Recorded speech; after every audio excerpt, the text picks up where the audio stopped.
What were we fighting over? Your Zelensky tweets. Can I Yeah. can I give you okay, I want to start with a broad overview of how I view the United States, okay? I'm gonna ramble for like a minute and a half, okay? And then you can come in, all right?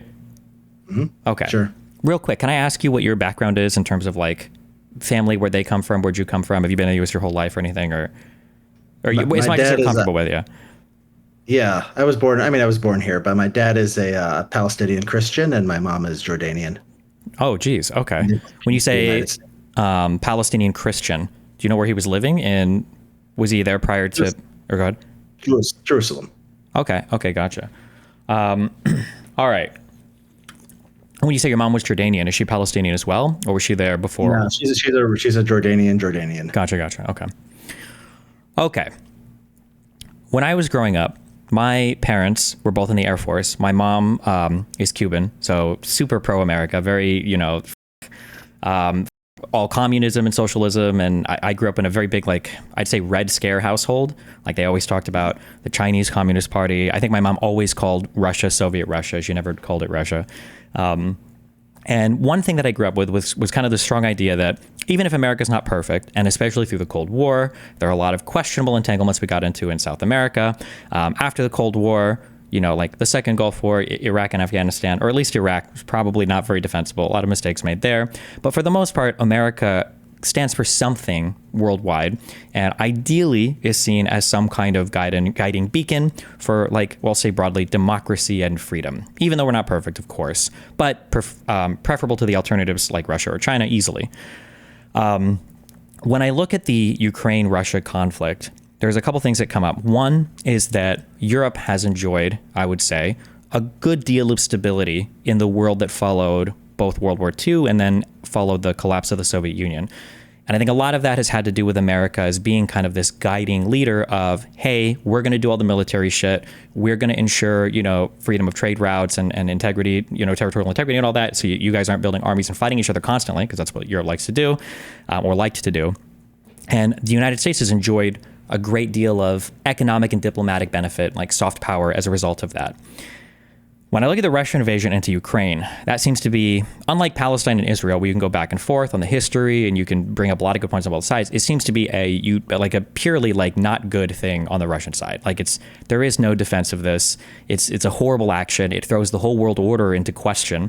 And when I watch the United States, I really should say when I watch Trump be so reluctant to take an active role in that and be so reluctant to, instantiate the United States as kind of like this defender of democracy and freedom and wanting to back away from NATO, back away from Europe, I don't know. That's very sad and confusing and not cool to me. So then with all that context, looking at Vance and Trump attacking Zelenskyy, who is this man who has hoisted this country on his back, who refused to leave when they were getting attacked by Russia, who has done everything he can to both cheerlead his country while also kind of giving in to foreign leaders because he knows he has to suck up a little bit. Then to have to sit in this meeting where both Trump and Vance are repeating literal Russian propaganda talking points that he's already been corrected on for Trump. I don't know, man. I feel really, I don't know how anybody can look at that and be like, yeah, Zelenskyy definitely messed up there. Yeah. That's my coming in, yeah. Yeah, there's a lot there. So we know, I start my analysis from the understanding that we know who Trump is. There is no point in being surprised by Donald Trump, his behavior, his motivations in early 2025. We've been watching this man for almost a decade now in politics. More than that, he was doing the birther stuff before that. So, more than that, he's been talking nonsense for 35 years. So we know who this man is at this point. Now taking Trump as who he is, the question is how did Zelenskyy perform in the White House? Did he accomplish what he needed to do? Now, you could say that the minerals deal was sort of stupid and he shouldn't have gone and signed it. Okay, that's one opinion. Then he probably shouldn't have gone to the U.S. He probably should have, asked for some other kind of meeting or something else. But this was supposed to be the time when they signed this minerals deal. So obviously, he thought that, there was something to be gained from that. And I think it's not like all these people like Lindsey Graham and like the Wall Street Journal editorial board and all these people who thought the minerals deal was like progress, these people who've always supported Ukraine. I think they were right. I think there was a way to psychologically manipulate Trump into him into him kind of putting his ego on the line when it came to Ukraine. And so I watched the entirety of the press conference for the first, 40 minutes, and then the last like 15 minutes was the time when they fought. And like if you were a supporter of Ukraine, there was a lot to be happy about in that first 40 minutes. For example, they would ask Trump explicitly, "Will you keep sending money and arms to Ukraine?" And I don't know if it's money, but arms. He said yes. Like he says, he was saying it unequivocally yes. He'd been saying it yes in the days leading up to the minerals deal. So he got that. He also did this thing where they would say, whenever they would bring up the point, reasonable point, Putin, you can't trust Putin. Trump would always say, he never broke a deal under me, right? It was always about me. It was like he invaded under Biden. He wouldn't have invaded under me. And so he does this. He keeps going back to previous presidents, and he liked to make this comparison. So his ego was like, set on this thing. I'm going to send money to Ukraine. We're going to send aid to Ukraine at least. I am going to be on their side. And like my ego is wrapped up in the idea that Putin trusts me and Putin likes me, right?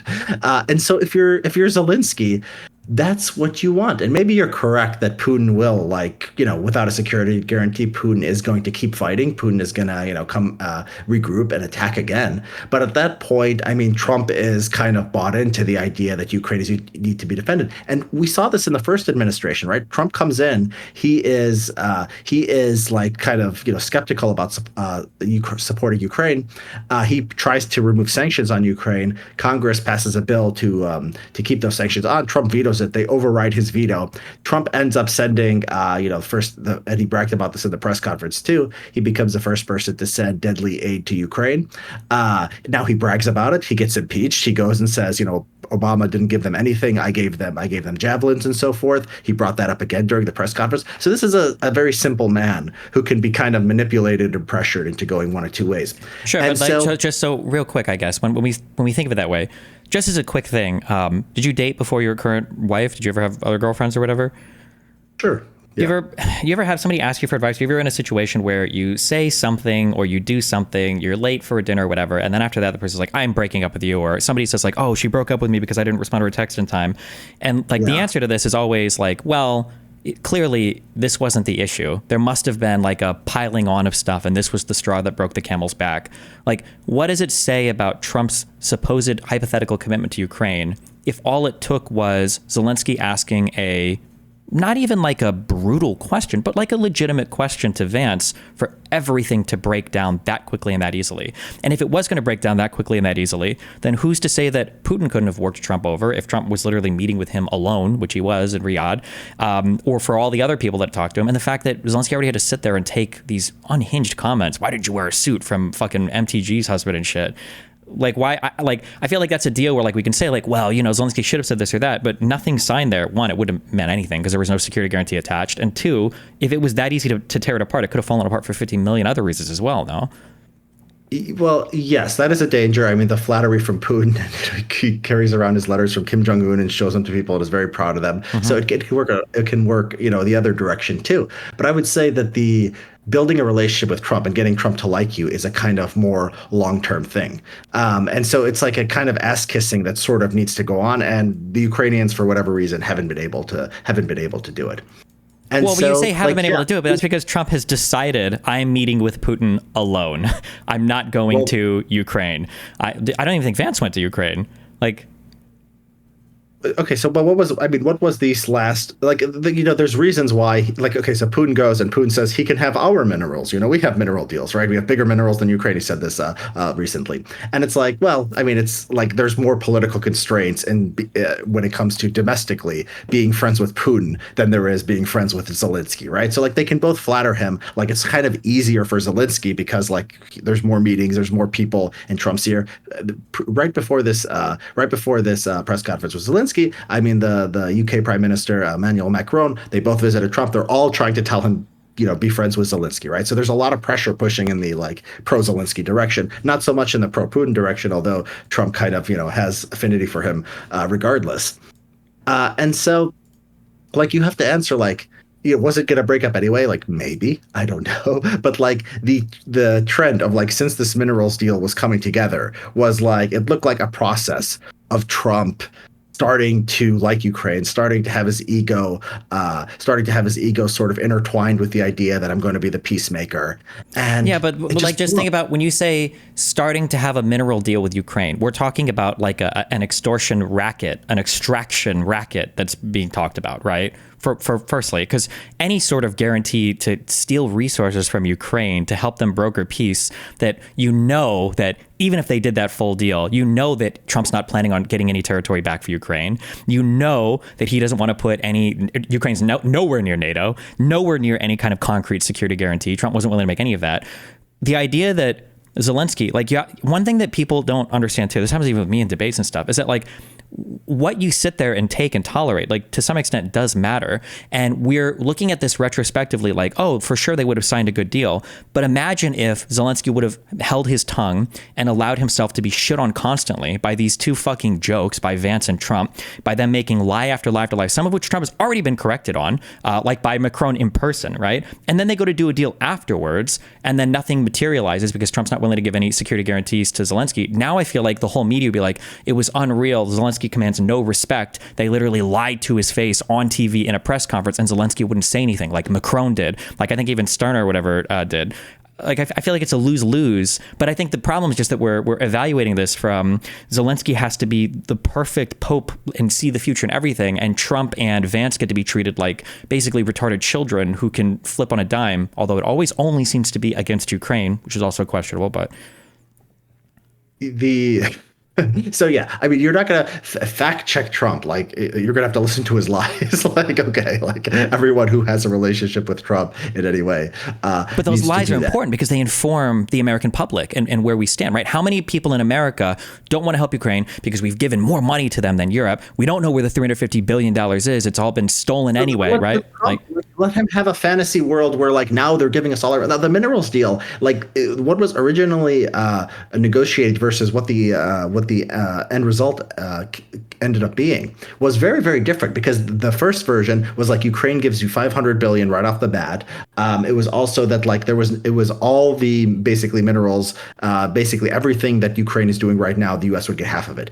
This new one had no 500 billion requirement and basically said only future projects, like, future kind of, drilling, for future kind of mining operations. Who knows like how many future mining or oil operations like Ukraine is going to start in the next coming years in the middle of this war. By the time it happens, a Democratic president can be in office. He can rip up the whole thing. I understand what you're saying, but this is the equivalent to walking in and there's a rape victim and you're like, okay, we came through and we got justice for the rape victim. It's like, oh really? Well, what happened? Well, we told the rape victim they no longer have to get by getting anymore. They only have to give the person head for the next 6 months. And then afterwards, like, we're going to go back to everything being chill. We're so far away from any kind of actual just resolution on anything that we're talking about like, well, we're not taking 500 billion in resources from them. We just have like some claim on future projects. Why are we taking anything from them at all? Well, and we're not getting anything for them either. Like, because it's Donald John Trump. What do you want to do? Convince him of the rules-based international order? Convince him about the morality of not invading? To some extent, yes. Like, but I feel like if there was enough public pushback, because we can both agree on one thing, the Trump flattery goes both ways, right? Trump picks and chooses who he likes, and he'll get rid of people he doesn't like. But if the American public, if we had 75% support in the American public for Ukraine, Trump would probably have boots on the ground because he's that crazy. But we don't have that. Yeah, but part of the reason why we don't. Depends on what Trump says. Exactly. But when Trump is allowed to sit there and lie with impunity, that's a problem. It's not just that we have to deal with Trump's lies. Well, I'm sorry. That like diplomats allowed to lie with impunity. Like the media is going to fact check him and Zelensky's going to fact check him and his base is going to desert him. What's allow him to lie with impunity mean? Allow him to say things that are just completely and totally not true, that are also forming the American opinion on how we should be approaching Ukraine. Let him say things that are not true, that like we are getting this awesome deal from Ukraine and you're all going to be rich, because like he's going to say stupid things that are not true. You are trying to direct it. That deal doesn't help anything. Like, I'm curious, do you think that Russia is going to give up anything with Trump negotiating these deals? Besides future conquest of all of Ukraine, if they could. So, it's hard to say what Russia will do, right? It's like they could, Putin could sign a ceasefire and have a plan that in 4 years I'm going to invade Ukraine again, and he could die in 2 years, right? Or something could happen politically in Russia that makes it like difficult to start a new war. I mean, so it's like it's hard to know. But I'm what, saying that like if the war ends right now, do you see how much land Russia had? They have like the whole land bridge going over to Crimea. They've got so much territory in Ukraine, and I think they've formally annexed most, if not all of it. Do you think any of that is going back to Ukraine with Trump arranging some kind of deal? No, I think that that's probably gone. But I mean, is Ukraine going to get it back? That's the question. Because we've been, how is Ukraine going to get it? We have this kind of stalemate where I just saw that the third year of the war had more casualties than the first and the second year of the war put together, and it's moving in the wrong direction. Sure. It's moving. Well, when you say how can Ukraine get more, they can't. But with the U.S. negotiating, the U.S. could say we're going to invade Russia, or we're going to do a no-fly zone over Ukraine, or we're going to start bombing strategic targets in Russia until the war stops and you retreat. That's a statement the U.S. could make, and the U.S. has the power to make it. You'd support starting to bomb strategic targets in Russia? In Russia, no. I would support a no-fly zone over Ukraine, because what's going to happen next? Is Putin going to start? I would support that. But I'm saying that, like, when we talk about what are we going to do, shouldn't that be Russia's prerogative? Like, why is it that Russia can operate with all the strategic freedom open to them, and on our side we're like, well, what are we going to do? I don't know what we can do. We're the United States of America. What the do you mean, what are we going to do? We could do anything. Literally, we could turn the whole country into glass if we wanted to. Not that we should, but I'm just saying it's strange that Trump can be so heavy-handed with his negotiating tactics against our allies, right? He can talk about 25% tariffs against the EU, against Mexico, against Canada, but when it's Russia and Putin, he has to treat him with kids' gloves. Why? Why is Russia never in a spot where they have to make a difficult decision? Like, everything so far for Russia has been a breeze. It's been so easy for them. Why? Look, I think the best case scenario coming out of this minerals deal was basically, okay, they weren't going to probably get a explicit security guarantee, but that's what you get. That's what you go to the negotiations for, right? You have the immediate question was the flow of weapons, right? That's like the immediate thing that Ukraine needs to defend itself. So Trump was cool with that. Trump was saying, very explicitly, we're going to keep doing that. So Ukraine, at the very least, gets its weapons. But status quo, but which we both agree is not good right now, right? Well, sure. I mean, better than what they might do now, which is cut them off after this latest stuff. And basically, you have the Ukrainians talking about putting peacekeepers in Ukraine. Trump, I don't know, might go along with that. Russia might not. But if they don't, maybe the talks break down, and maybe Trump blames Putin, and we learn something that it's going to be impossible to make a negotiation with Putin. Maybe we learned that during the process, right? But there's something short of bringing Ukraine into NATO or even giving security guarantees. There is put European peacekeepers there, get American companies on the ground, make Trump think that Ukraine is part of his legacy. He did this peace deal which Biden didn't do. I thought it was so psychologically telling. He kept going back to they did it under Biden, they did this under Biden, the war started under Biden. He just does this for every issue. Yeah, but he's looking for, when you say he's looking for a peace deal for his legacy, he's looking for an easy out. What he wants to do, you agree or disagree, tell me if you agree or disagree with this. In my mind, what Trump wants to do is he wants to freeze the borders where they are right now. Ukraine is forced to permanently cede all the territory that Russia has to Russia permanently, and to give up all claims to it, okay, on top of a ceasefire and on top of a guarantee for 99 years or whatever that Ukraine doesn't join NATO, and maybe even some restrictions on what Ukraine is allowed to do in terms of deals with the EU for trade or Russia. That's the deal that Trump is looking to sign. And if they were left to the three of them to negotiate between Ukraine, Trump, and Putin, that's the deal that would be negotiated. That's what Trump wants. And Trump will walk away thinking that's a victory. But that's insane. Ukraine doesn't need Trump to fully surrender, right?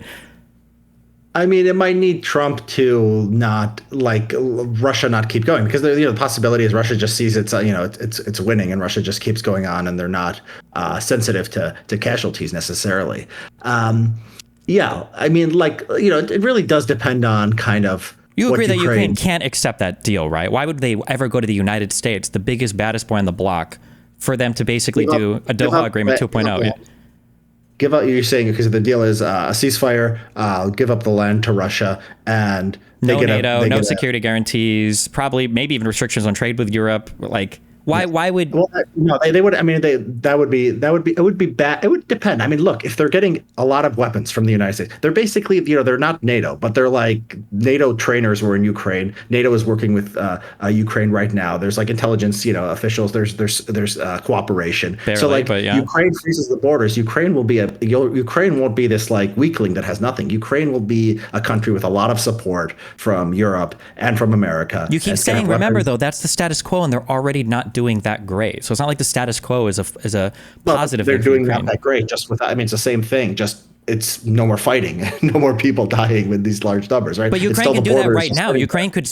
My guess is if Zelenskyy went to Putin and said, "Listen, here's the terms, the same ones that America's putting now," Putin would probably say, "Yeah, okay, I'm good to be out of this war. I'm glad to. I need because my economy's hurting. The sanctions are fucking me. It's bad PR, right?" Putin would probably just accept that kind of surrender from Zelenskyy. Period. I would imagine without the U.S. being there at all. What's the point of the U.S. even brokering this deal?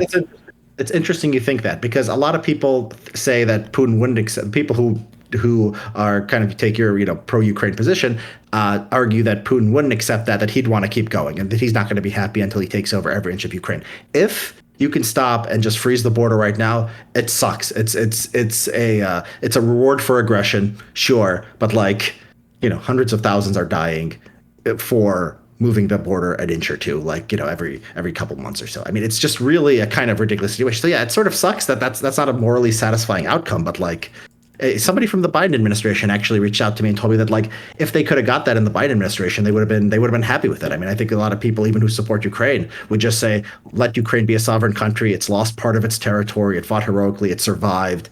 Well, maybe you say NATO, let Ukraine. yes. That's not compatible with that. Let Ukraine be a sovereign country. We've accepted that that's not the case now, right? If somebody comes in and they want to take territory from them, that's literally the opposite of having sovereignty. Well, they've lost right, but they've lost sovereign territory. But they're still, Mexico lost territory to the U.S. They were still a country, right? If they can sort of solidify the borders and have a peace deal, I mean, it sucks that you can't tell them they can't join the EU. Like Russia cannot have, I think, that degree of like ability to veto their internal relations like that can. But look, Russia had control over Ukraine because there was a lot of pro-Russian parts of Ukraine, right? They had the east, they had Crimea, they had Donetsk, Luhansk, basically all the pro-Russian parts. If they're going to be lopped off, and Ukraine is going to be like the most anti-Russian state ever. Like I don't think Russia is going to be able to wait, hold on that. When you say Russia had control of Ukraine, it's because they invaded, not because there were big no, I mean Russia even before that, like there was always pro-Russian politicians and candidates, and they were, pro-Russian politicians, and that like maybe they had like a slightly warmer view of Russia, but not like we want to secede from this country and join Russia. Those are wildly different. Not that. There's no support for secession. Yeah. But there was like people who had a vision of like, instead of being NATO EU, we would be friends with Russia and Belarus and join whatever they have. Like the trade union or whatever. But like, so here's a question: What is it? Because people always nobody's going to want that. No, in the future of Ukraine. Here's my issue right now: if Russia invades Poland, do you think the United States would help? Yeah, I think the United States would help. Why? I think because all of the complaints that we've had, it could be World War III, it could be nuclear war, it could be the destruction of so many lives, the meat grinders and all that. Why would we expect the United States to help when all of those arguments would carry over to a NATO country being attacked? First of all, look at sort of Poland's recent military spending and the size of their military. They have a pretty serious military. I mean, if Russia's found Ukraine difficult, they're going to have a lot more difficult from Poland. Now, the Balkans is maybe a more interesting case, right? Because the Balkans those are still is some not unaligned really countries, right? What's that? Are there? Oh, the Balkans. I think there are unaligned countries in the Balkans as well, right? No, I didn't mean the Balkans. I meant the Baltics. I meant Lithuania. Sure. Okay, well, the Baltics, yeah, those are NATO. But like, yeah, I don't know. Why would we expect the United States to step up? Do you really think Trump would say we're deploying our military to go and save Estonia, Latvia, Lithuania? Do you think Trump cares about any of these countries? I feel like the answer would be no. I don't think Trump cares. I think Trump is driven by a completely kind of tunnel vision, zero sum. Yeah, I agree. So the answer would be no. He wouldn't help them. Right? He wouldn't care. He wouldn't care personally, but he does care about being Donald J. Trump and being seen as a tough guy and being someone who's kind of important. People don't mess with. Look, he looks like you can't have an attack on a NATO country and then Trump Like, yeah, I know he creates a like an alternative reality for himself, but like things break through every once in a while. Like Well, he hold on, you're doesn't. saying this, but everybody said this exact same thing about Ukraine. You can't invade countries in Europe and steal territory. You can't invade NATO countries. I mean that's the difference. The U.S. has this long-standing commitment, and there's just you imagine the kind of political backlash to that within the United States. There's a lot more Poles than Ukrainians in the U.S. I mean, Poles would put up a much Sure, but like, do you fight. think how many Estonians or Latvians or Lithuanians live in the U.S.? Probably not. No, Estonia, Latvia, Lithuania. That's hard. Like I don't like then if you're worried about that, it might be a case for keeping the war going, tying Russia down so it doesn't try to take one of those countries. But Russia is. This Ukraine thing was a lot harder than they expected. They did not expect this to drag out for 3 years and have hundreds of thousands of casualties, and for them to get so little territory compared relative to what they were expecting. So the idea that like they're going to just bite off a new war with NATO, like, seems far-fetched. I mean, look, Trump went. But look at what it does to the legitimacy of Putin and his actions, right? Like, he did the same in Georgia. Now he's done the same in Ukraine, and he did it despite the entire Western world. Like, this isn't just a victory against Ukraine. This is arguably, since 91, this would be Russia's first military victory, he could say, against the United States and the entirety of the West as well, right? Because we didn't really support Georgia in that way. Definitely not Moldova in 91, right? But like, Ukraine was getting funding from everybody, Five Eyes, intelligence assistance, NATO intelligence assistance, weapons from all over. Like, for Russia to walk away with a big dick win through all of that, why can't it be that Russia has to think, if we invade here, we might get if we invade here, maybe we're going to get nuked. If we why are all the difficult decisions on our end when we have all the power? Why does Russia never have to think about those difficult decisions? I think they do have to. I mean, I think if they're thinking about taking Estonia or Latvia, they're thinking like we might get nuked or we might get attacked. I mean, I don't think that they don't think that like there's potential danger there. And then, I mean, like, what's the alternative? So you're saying they're going to portray it as a victory? Of course, yeah, for sure. If they get anything out of it, but the only alternative then is you have to go all out for Ukraine to retake every piece of territory, right? That's the only way that Putin can have an unambiguous loss.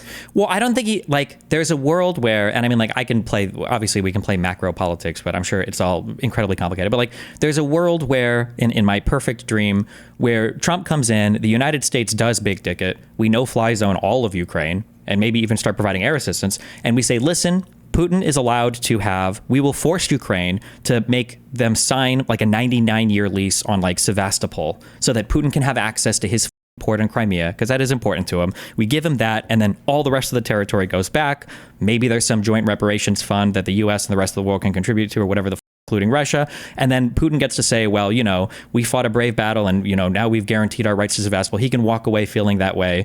Maybe we even allow some population transfer if Russians want to leave so they can have their civil war, victory talking point, whatever. And then like everybody walks away with that.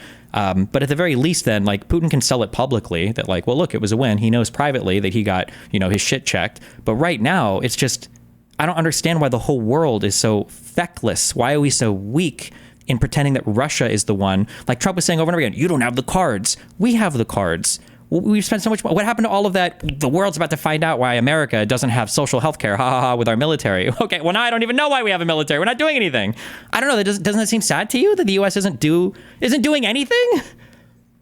During the Cold War, I mean, the Czechs, the Hungarians, they rebelled against Soviet power, and they were crushed. We just accepted. We were much strong. We were stronger than the Soviets as far as between us and our allies.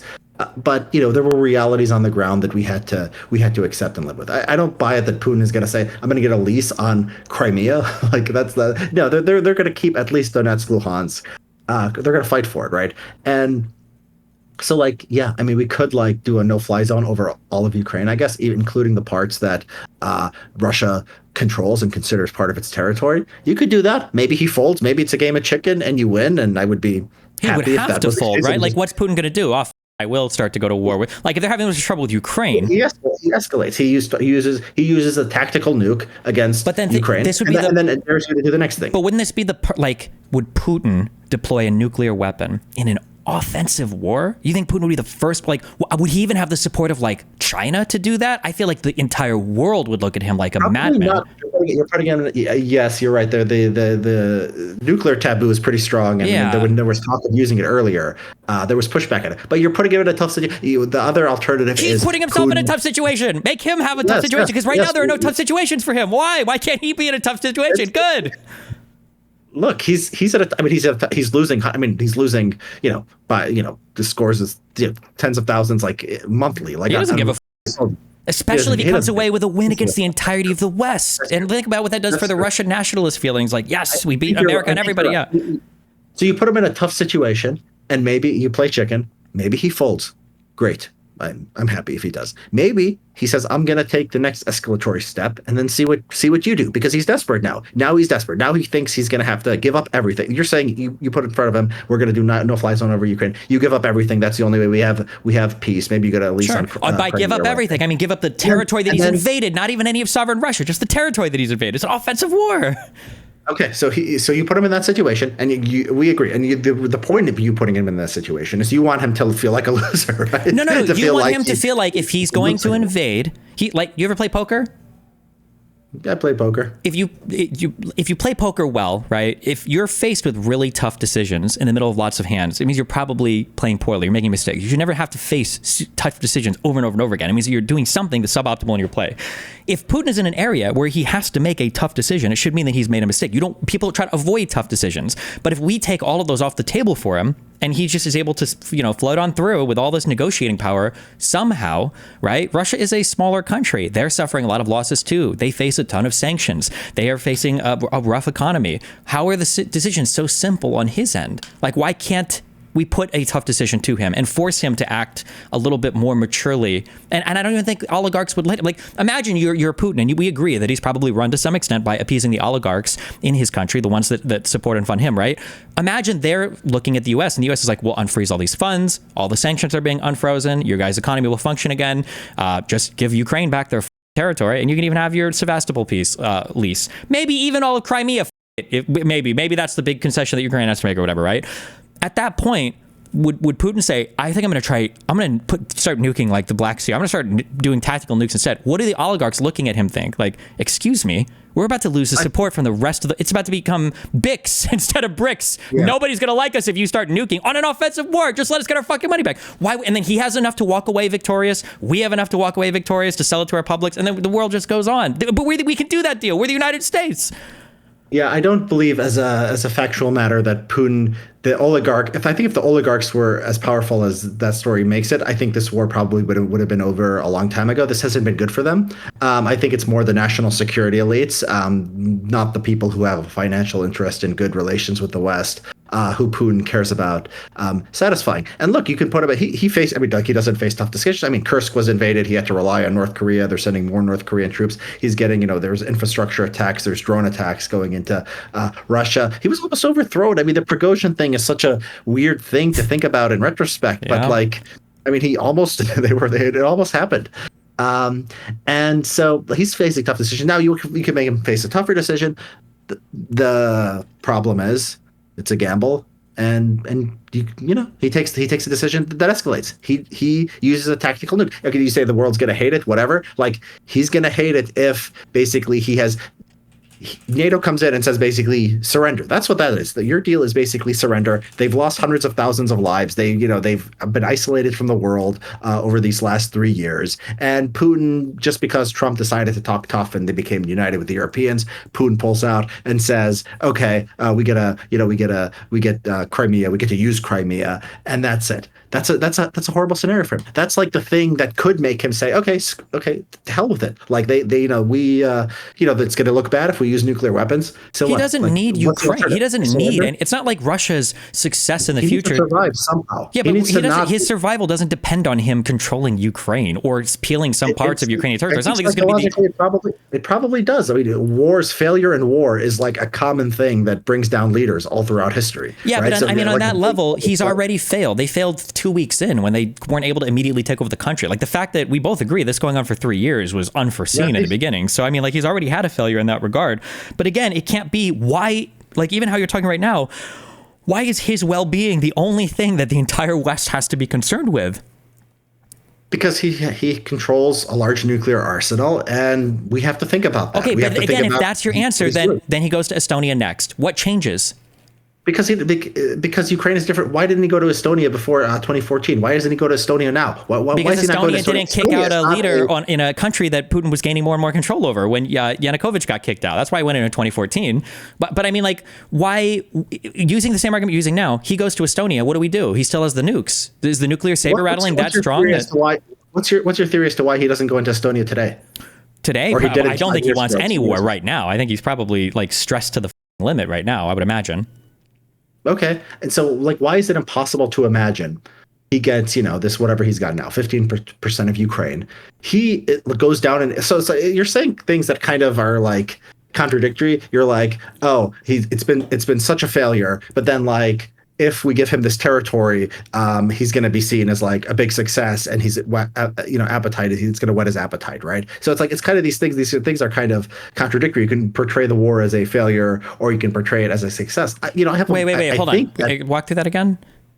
Okay, so basically, you say we can't have like this outcome where like Putin is where basically Putin comes out a winner, right? So you can't surrender, this portion of Ukraine that he controls or any significant part of it. Yes. Right. And at the same time, you're saying he's already failed because they didn't go to Kiev within 3 days, and they didn't take over, and it's been 3 years, and they lost all those people. So these are sort of contradictory things. You're saying he's a failure already, but we have to because of the current state of the conflict. But then if it freezes right now, he's going to come out as a winner.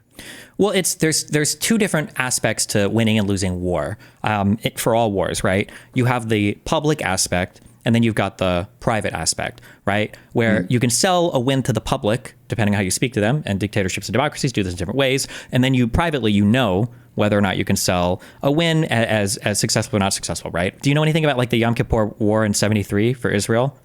Right? Yeah, I've read about it. Technically, that was like a failure. The Arab states lost, but publicly, it felt like a massive success because in the first few days of that war, Israel was losing a ton of territory and were on the back foot. And that was a huge boon to the Arab confidence when it came to fighting with Israel, even though on paper they completely lost, right? But to the public, Golda Meir, that whole cabinet had to resign. The government was kicked out. Israel was super mad, even though they won on paper, right? So what I'm saying is that for Russia, like when we talk about making an off-ramp, there can be an off-ramp where Putin is able to sell it publicly. We got Crimea, we got Sevastopol, like we did it, we won, guys, even though privately he knows like, okay, I need to be more mindful when I do shit like this in the future because I'm going to get my shit checked, as opposed to right now I can do whatever the I want and then just rattle my nukes whenever I, want to be unimpeded. So we can sell it publicly, understand what happened privately, and then the same thing can happen on the Ukraine side, and then everybody kind of gets to walk away with I guess feeling like they got something basically. Whereas right now I just don't understand, like they did this in Moldova in 91 and they took away Transnistria. They did this in Georgia in 2006, 2008, and they knocked out South Odessa and like whatever the fuck that other place was. Now they've done it in Ukraine, 2022, 2023, 2024, 2025. Or was it 2023 they invaded? They've done it in Ukraine where they're taking territory. If we assume that he's able to do this over and over and over again, why would he not go to another country next? Why would this be the last one? Why would Ukraine be the last one that he does? How would we?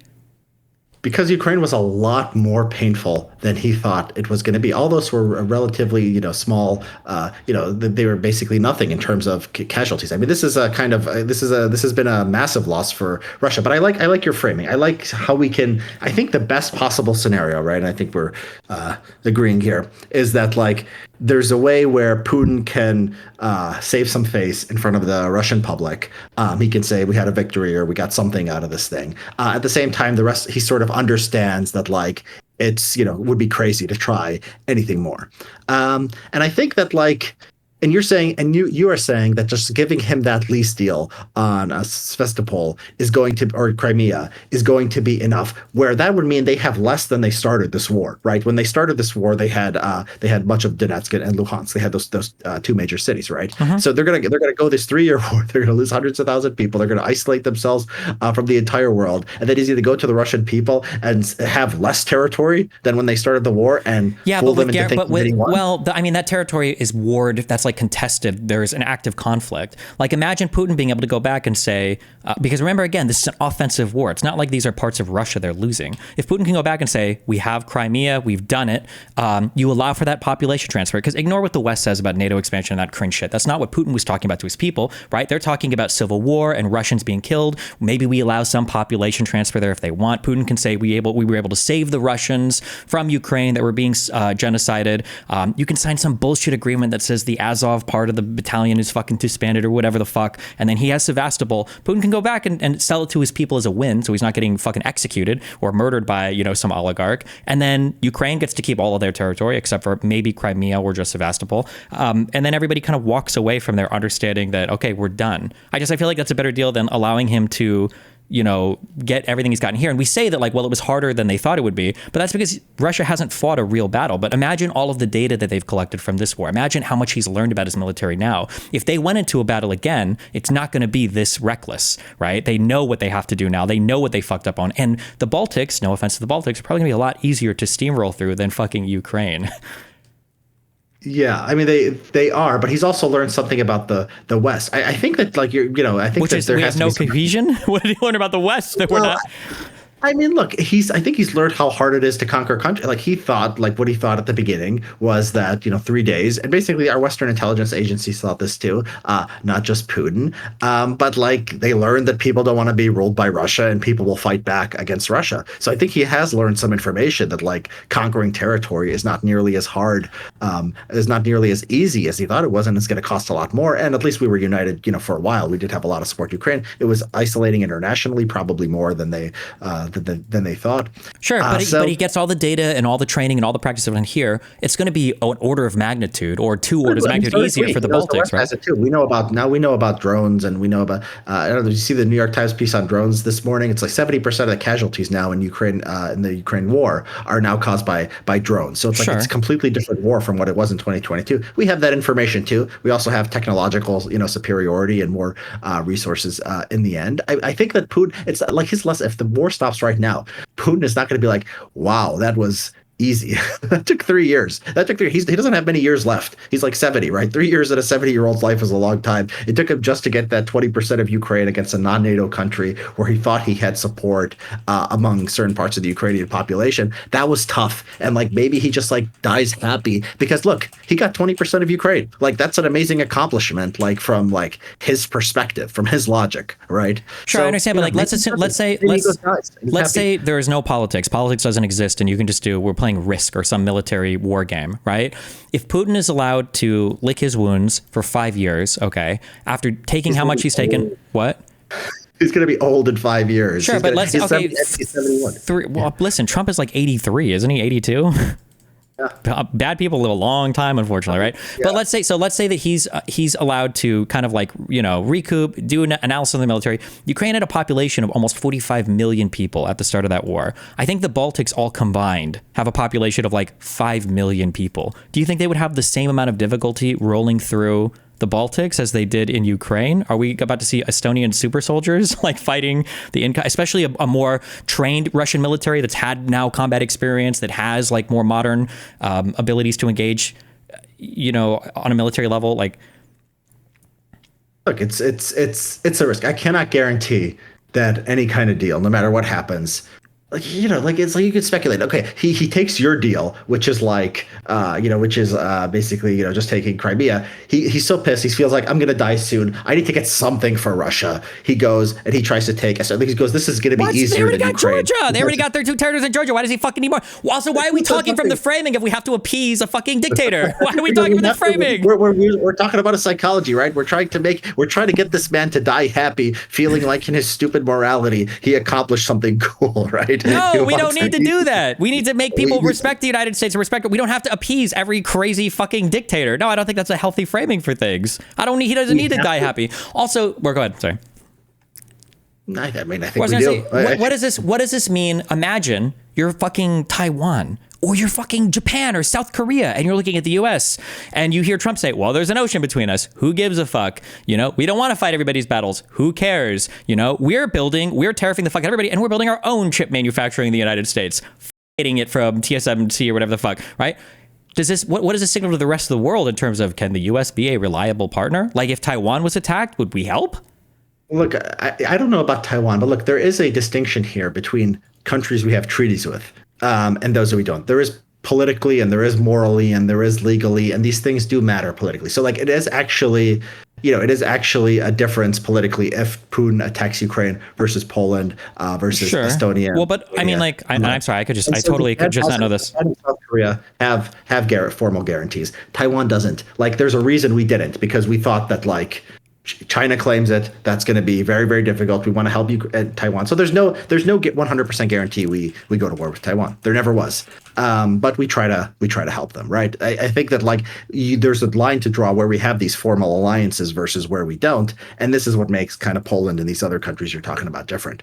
For as long as Trump continues to respect NATO, but it's not out of the question that Trump just withdraws the U.S. from NATO as well, right? I mean, Trump has, he can't do everything he wants to do, right? He can't, like, it's like there is, even within the Republican Party, there's limits on, how much they can be pushed around. So yeah, I don't think he necessarily pulls out of NATO. I think if you go to the betting markets, the odds of that are going to be very, very low. Okay. I don't know. We're 1 month in, barely. Yeah, we're 1 month, but this is the most frantic time. I think it sort of becomes a kind of a groove after a little while. So maybe we'll see. I get your concern. I get the kind of I get the way that the anti-Ukraine people lie all the time. You talked about the Marjorie Taylor Greene's. You said her husband. It's actually her boyfriend, talking about the suit and, like, just talking down and yelling at Zelenskyy. It is repulsive. I get your sort of attitudes towards these. Sure. people. I mean, I also I think that status quo stuff is hard because nobody really knows what they get from the status quo, but they can always point out things that make them unhappy, and then they can do a grass is always greener on the other side. I don't think Americans know how much we've enjoyed just having unfettered access to literally the entire world, right? Like, it wasn't until the Houthis started bombing ships that were trying to go up through the Suez Canal that people were like, wait, we can't ship stuff through here. Wait, this is super delayed. Or wait, like, this is becoming way more expensive. Like, the idea that I might not be able to buy something from India or from China, or that we have some special tariff or blockade or whatever from Europe, or, the fact that the US is just totally ceding all of the soft power that we've spent decades or a century building. That's just so sad to me, and it seems so childlike and stupid that we're just going to throw all of it away for nothing. Like, nothing's even happened. Like, these are all just like words and things on paper. Like, we haven't suffered a huge military loss. We haven't had a massive assassination attempt on all of our leaders or anything. Like, it's just for no reason. We're just giving it away because Trump is retarded. That just seems sad to me. Yeah, I do wish, as much as I'm sort of taking the perspective that Zelenskyy screwed up, I mean, it's not that I'm not critical of kind of Trump and Vance's attitudes to the world. I wish I got into a little spat with Vance actually on Twitter. I don't know if you saw, but I basically said, like, because Vance had this tweet going, we are, here's the reality. Russia is, like, advancing on the battlefield, this and that, and, like, their manufacturing power is so awesome, and we in Europe and America have everything. And I'm just like, okay, but, like, why are you telling the world this? Like, you're going to negotiations, you're starting from the perspective that, like, you, Russia, are so awesome and so strong, and we in the West are so weak. I think that there's a lot in their attitude that, look, they don't, I don't know. Did you watch the Vance Munich speech? Unfortunately, yes. Jesus fucking Christ. So me and the rest of Europe watched in fucking horror. Yeah.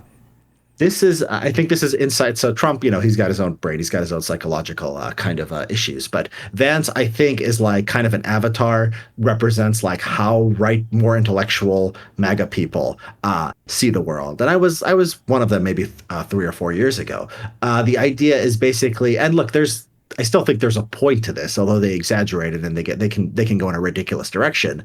There's a point that, like, Europe really doesn't have a First Amendment. Europe doesn't really have free speech. There's a lot of, like, cultural things that American conservatives find objectionable about Europe. And from their perspective, like, that's so bad that it outweighs, like, the moral gap between, like, Europe. You can say, though, Russia. right, that perspective, that American perspective, is literally fucking retarded, right?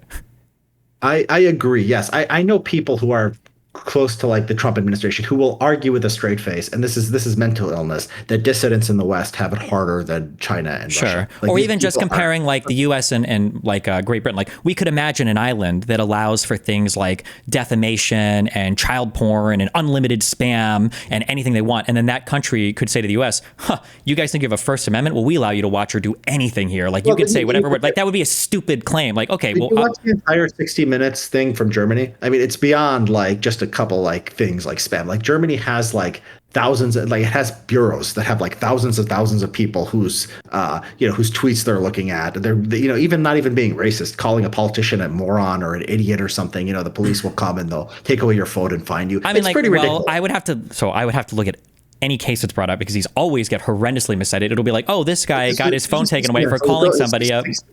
Go to 60 Minutes. It was 60 Minutes. They're not some conservative. Sure. propaganda I mean, I can look it up, but like even so, like their laws, the way that they run their country, that's up to them. It's the way that they decide to do their stuff, and their democracies too. Their people can vote on their rules. They can vote on their people. Like that's on them, right? We don't have a right to go to another country. Russia, that's on them because they're not democracy. If you think democracy is the only thing that matters, sure, but like some of us don't think democracy is the only thing that matters. Wait. What did Russia have to do with any of this?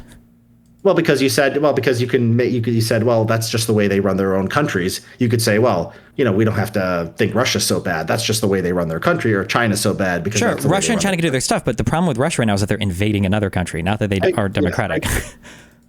But I'm just saying that if they have different lines that they draw on like hate speech or however they regulate it, that's fine. That doesn't mean they don't have freedom of speech just because their laws aren't like 100% with parity with our laws, right? Well, it's a spectrum, right? If China being anti-free speech and Russia being anti-free speech is the reason why we are not, natural allies with them, or we have kind of hostility to their system of government, Europe is just on a spectrum. Europe is just Germany, I think, is like, somewhere between America and China. So it's like a legitimate thing. When we say to be somewhere between, we mean like 5 steps from us and 1,000 steps from Russia or China, right? Yeah, we can disagree on like the kind of like where exactly they are, but I'd say conservatives see that gap as vast because like, look, you don't care about being racist online. That's like not your thing. But if your thing is being racist online, Europe might look worse than Russia because like there's probably more restrictions on like speaking out against Islam or whatever, right? So it depends on kind of like what you want freedom for. I guess, but then it's also rich that those same conservatives don't seem to have anything to say about Donald Trump suing people for stuff that he doesn't like. No, they're hypocrites. Oh my God. So yeah, I mean, we can talk about freedom of speech, but suing the seltzer poll lady or suing 60 Minutes because they don't like the cut of the Kamala interview, those are insane positions to have. MAGAs are hypocrites. Yes. Well, any other things you want to chat about? No, I mean, Is there any breaking point for MAGA? Like, I'm trying to do this thing more over the past few months where it's like try to go where the puck will be instead of where it is. And one of my biggest fears has been, and it's started to crop up in a few places, that Trump will not only be unable to bring down prices, but these tariffs will cause prices to go up.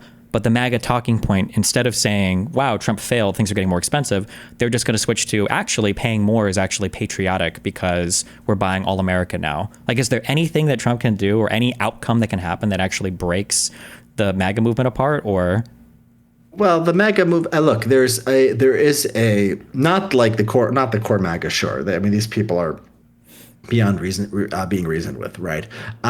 There is, though, I mean, public opinion, and maybe 30% of the country is MAGA cultists. If the economy goes down, I mean, we know that from the history of America. We know that from political science, the most basic thing, that things like inflation and sort of the state of the economy do drive public opinion. So, Trump could go down to a 35% approval rating, probably his floor. He probably can't possibly get beyond that. Republicans get wiped out in the midterms. They're not good. They're not a good midterm party right now because they're relying on less educated and less informed voters. So they could be just totally wiped out. Imagine how tough Elon Musk's life is going to be once the Democrats in Congress have subpoena power and they could ask what Doge was doing all this time. So yeah, I mean, the 2026 midterms, it's just basic political science 101. If the economy goes down, if this doesn't work, MAGA is going to suffer. Hopefully. Okay. Do you think in retrospect, seeing this month now, do you still think voting for Trump was the right call? I'm not as horrified by the Ukraine stuff as you are. I think that you could have had like the minerals deal. Sure. Just to be clear, the Ukraine stuff is like, I love my foreign policy, but that's probably like 6 or 7 on the list. I would say that The insane handling of the Gaza Strip, foreign policy-wise, that's crazy. The wanting to step away from NATO is crazy. Suing people or having suits settled as he's the president of the United States is crazy. Yeah, everything that happened with the Eric Adams stuff, what the fuck? That stuff is bad. They're not bad, horrible. That's insane. Well, I mean, the pay for play, the quid pro quo for Eric Adams, that was crazy. Look, I think I'm surprised you bringing up Gaza. I mean, it's sort of like retarded. He talks about, we're going to annex it, but like, he's actually telling Israel, you can go in and do it again. I mean, I think he's been a pretty strong supporter of Israel. So I don't have a problem with that. I think that moving people out of Gaza as refugees is a kind of a humane settlement. I appreciate that he's put it on the table. It's not going anywhere now. Maybe it goes somewhere down the line. So no, I'm not unhappy with the Gaza stuff. I think Doge. I think their focus. I've written about this is just sort of stupid. I don't think it's. We'll see how disastrous it is. Like if we see real long-term damage, like it might be just like this damage to like sort of scientific research. Maybe it's just a thing where they did this, scalpel, they cut off all the stuff and maybe they bring it back. If there's long-term damage to like American innovation, if we see kind of evidence of that, I would say, that's a pretty disastrous outcome that I didn't foresee. But yeah, it's so the USAID, the illegality of Doge, the chopping off all the departments and firing everybody who disagrees with him. None of that. Yeah, it bothers you. Not what I would. Okay. I think U.S. aid actually. I mean, I think there's some programs that do a lot, and I think rightists hate it because they think it's like a haven of like transsexual militants and so forth. This is like one of our best soft power programs in the country. We had so much goodwill in other countries built up as a result of these programs, and it's just like completely ejected. Yeah, I mean, I think America's soft power is probably more, just Hollywood and our economic growth and our success rather than like government US aid, like being able to take a lot of credit for that. The US but our aid economic growth is going to be sacrificed now for tariffing everybody for whatever reason and for isolating us as much economically as we can from as much as Trump can from the rest of the world. We still do cultural exportation, but I mean, I don't know if that's alone enough to carry us. Like, well, we'll see on that. We'll see how bad the tariffs is and how all in he goes on it. There's good stuff on sort of permitting and good stuff on energy and DEI, and there's going to be bad stuff on tariffs. But I think the fact Trump's just self-interest is the key here. I mean, the market responds. The market really is hurt by tariffs. I think there's he might inch away from them. So at least we potentially have that. Did you see that Atlanta Fed forecast of the like 2.8% GDP retraction or contraction that they've predicted coming up, negative 2.8 growth? Yeah, I think it's bad. Hopefully he learns. But we do have a crypto reserve now, so if the economy goes south, we do have the most. And that too. Most valuable possible asset that cannot possibly ever go down. Do all the crypto scams? Does that bother you? The fact that the president of the United States is openly running one of the most scammy crypto things that any crazy person could be bribing him on, or what? They have 80% of the tokens held. That. It sucks. Look, I don't think corruption is as bad as a lot of people do. I think corruption is often like a way to get things done. There was a case out here in LA where there was a Chinese guy who wanted to build some multi-billion-dollar skyscraper and basically paid like $1 million or $2 million to some city councilmen, and they put the city councilman in jail for like 10 years. And I'm like, LA, we need to build stuff. Like, we have this major problem. So like a guy pays $1 million to city councilman to get a $1 billion skyscraper. That seems like a good deal. Something that if you let slide wouldn't necessarily hurt the country. A lot of the stuff is like this too, like Trump being like corrupt on Middle East, like the fact that he just wants to go to Gaza and like build hotels, like that's better than like a lot of the way the left sees the Middle Eastern conflict. I mean, you have to have stability and peace, and things have to work out in order for you to build hotels to have a fruitful financial relationship. So yeah, the corruption stuff is kind of bad, but it has some pluses. So if all of this stuff is so easily hand waved, what was the huge fear you had for Kamala? I'm so curious. Well, this is kind of more unambiguously bad policy, right? It's like what? It's high taxes. It's high taxes. It's pro labor unions. It's pro the environmentalist movement. Well, so I mean, like one at a time. So high taxes. So we have an issue with our deficit right now. I don't know why Elon keeps saying this. There's only two things you need to balance the budget. What was it, like competency and caring? This is retarded. The only thing that matters is how much you spend and how much you make. They keep cutting the taxes, so the government's not making enough money. They've already asked for a $4 trillion increase in taxes, or I'm sorry, in the debt ceiling. And I don't think that we're going to get any real savings in terms of how much we're spending. I don't even know if the deficit will decrease. So like, how can you keep unless Like, It's all that you know where you of course know where the money is going. It's basically Social Security, Medicare, and Medicaid. sure. And so Social Security and Medicare is down the line. Medicaid, we might get some cuts coming forward. So yeah, you could raise taxes or you could cut spending. I'm a conservative in that aspect. I think we should cut spending. Doge is not going to balance the budget. It's not going to save $1 trillion. This is just Musk BS. But yeah, But we probably looking at have the to raise taxes and expand our tax base a bit if we want to bring our budget anywhere back in line, right? Maybe. I mean, maybe. There's going to be a negotiation at some point where we're going to have to have some probably combination of revenue raising and spending cuts. I am with the Republicans because I want it to be more balanced by spending cuts. Okay, so But there's that. they're not cutting any spending while they're doing their tax Well, cuts. We well, didn't get spending cuts when we had the Trump Tax Cuts and Jobs Act, right? They're trying the budgetary negotiations. They are talking about cutting Medicaid. I mean, they are trying to do that. Why couldn't we just? It feels like the easiest way to do it would be to expand taxation a little bit, or at least let the Trump Tax Cuts and Jobs Act expire, which would be fine. I don't think anybody making seven figures is going to be hurt by 3 or 4 points on their taxes going up. I don't even know if it's that significant. Figures. I mean, those making 6 figures and 5 figures are also going to see our taxes go up, even though the majority goes to the highest earners because they pay the most in taxes. Still, it's significant. If your marginal tax rate, if you're making 500,000, would go up 10% or whatever it is. I don't know if it would go up 10%, but even if even for 500,000, I think paying a few percentage points more, I think they'll be okay. I don't think they're going to be suffering in the United States. If we think that the budget deficit is a big deal, if we think the debt matters, then we have to bring it in line somehow. And the second way that you can address your deficit issue, of course, right, is by growing your economy. Because as the economy grows, your debt is a smaller percentage of GDP. You maintain the same percentage of GDP collected as taxes, and then you deal with your deficit. But we're doing tax cuts, right? Trump wants to extend the tax cuts or make them larger. I don't know but he's extending at least his tax cuts. We haven't found any significant spending cuts yet. I don't know what is going to come of this new continuing resolution if they're actually going to get a budget. And he is hurting the growth of the economy by tariffing the of everything.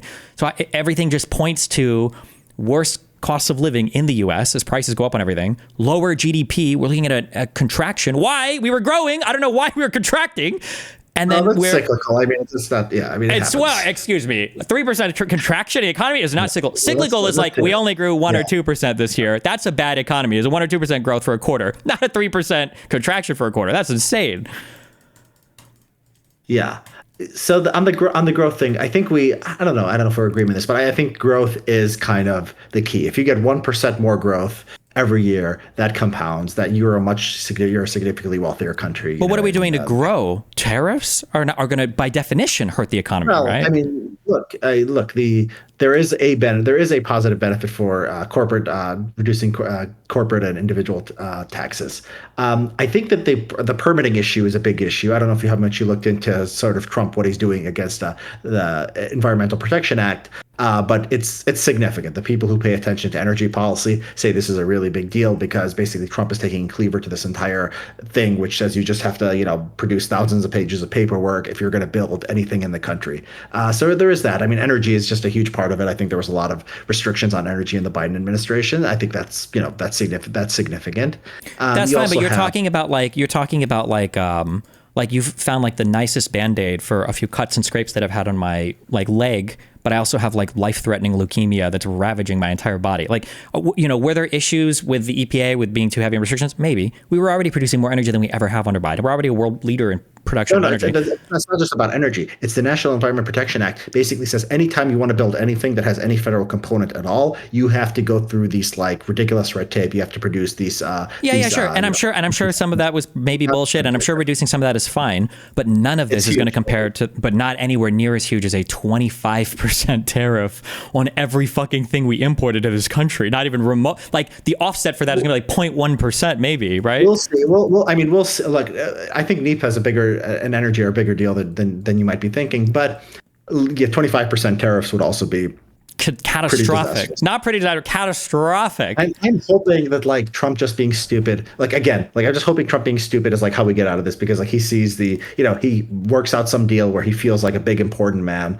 He sees the economy goes down. He sees that's dangerous. He's going to be a rational actor at some point. That's the benefit. Yeah. I think the Democrats are probably less likely to change on their crazy policies because they're about towing to the line of interest groups.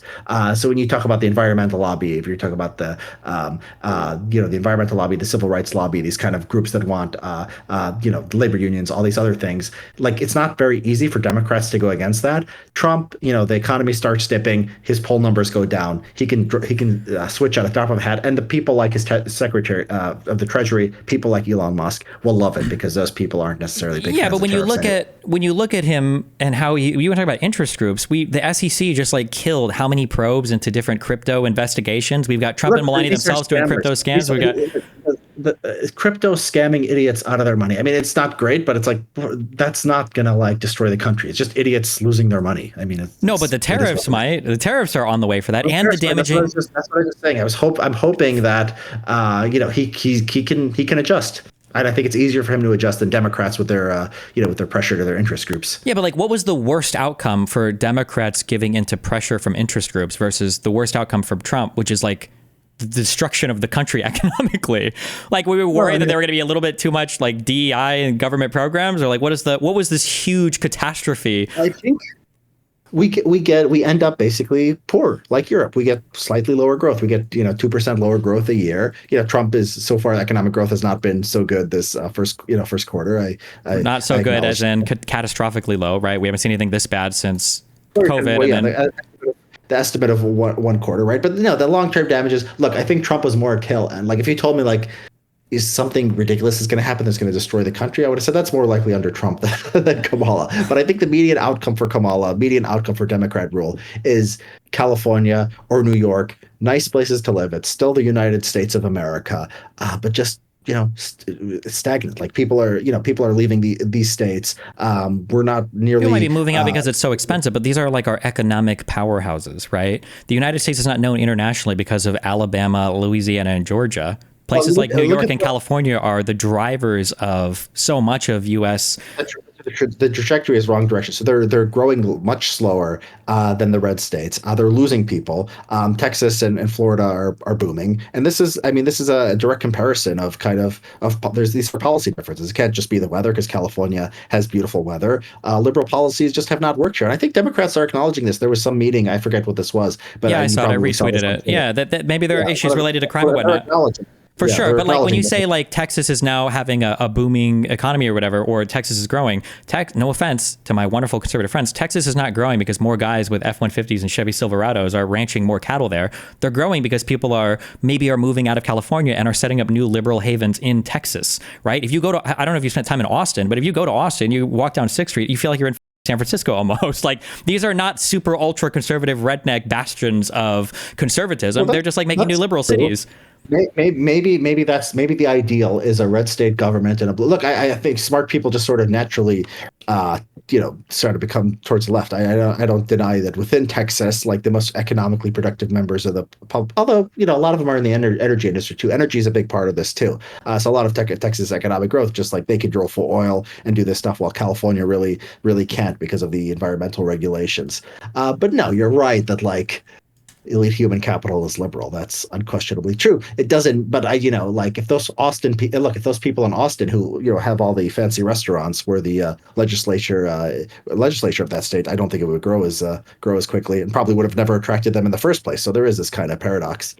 I guess the thing that bothers me the most is that like, so I don't know how much you're familiar with my economic stuff or whatever, but like, I'm a very, very, very huge capitalist. I believe that markets are real. I think market forces need to be respected. I'm very big on policy that is oriented around market forces. And I think it used to be that conservatives had, because back in the neocon days, they at least defended our big businesses, they defended capitalism, all that. But I guess my biggest fear now is that you kind of have the left on whatever economic policy they have. I don't even know anymore because we don't talk about policy in the US anymore. But MAGA is just so out there. Like, if you were to tell me, like, what coherently is Trump's economic policy, like, is it even...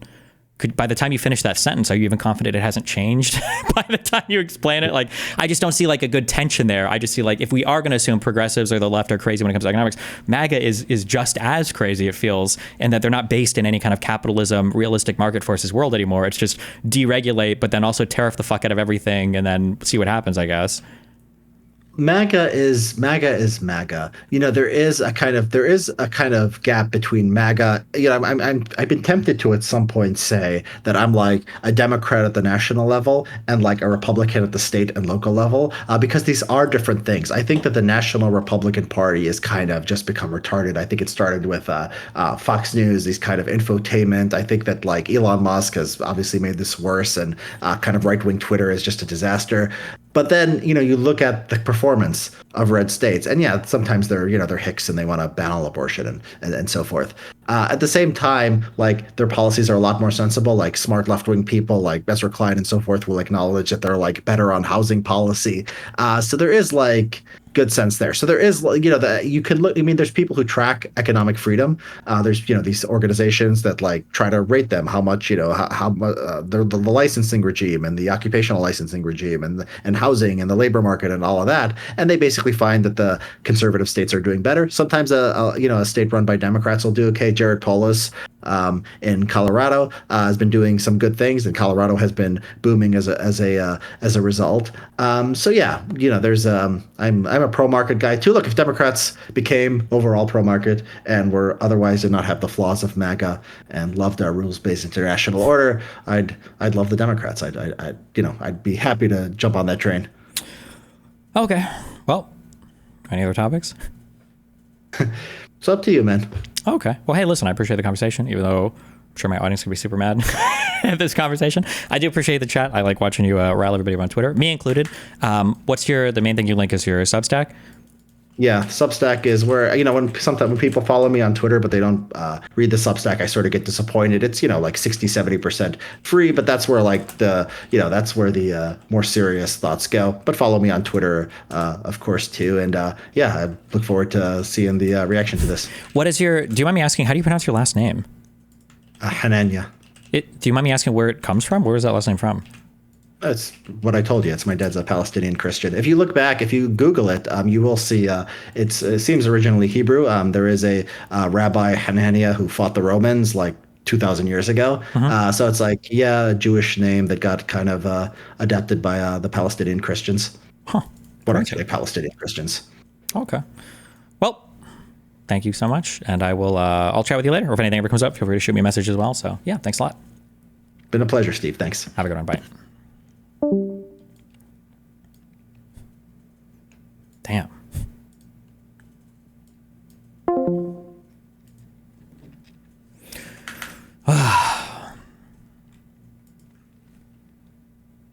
Trump stated there's nothing Canada and Mexico can do and the tariffs will go into effect tomorrow. Fuck, you know what? I feel like I'm a loser on every front now, because I used to make fun of conservatives saying, hey, you guys are just voting for big tax cuts for people like me, so actually you guys are losing out in the end.